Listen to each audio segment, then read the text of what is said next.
कमरे में दौड़ते हुए बाहर निकलने के लिए दरवाजा ढूंढ रही थी।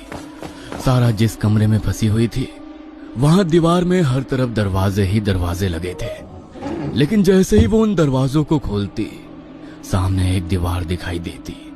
किसी दरवाजे से निकलकर वो वापस पहले वाले दरवाजे के सामने आ जाती, जैसे उस कमरे में बाहर निकलने का कोई रास्ता ही नहीं।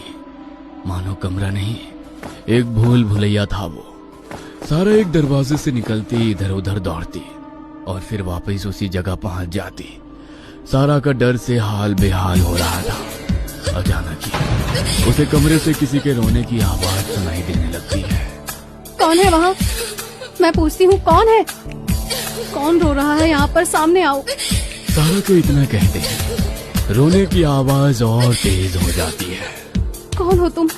मुझे दिखाई क्यों नहीं देती? कुछ तो है यहाँ। मैंने कहा था हेनरी से मुझे ये घर कुछ ठीक नहीं लग रहा, लेकिन हेनरी ने मेरी बात नहीं मानी। पता नहीं वो किस हाल में होगा। हेनरी, तुम कहाँ हो हेनरी? सारा कमरे से बाहर निकलने का रास्ता ढूंढ रही थी, तभी उसे दीवार पर एक आकृति दिखाई देती है।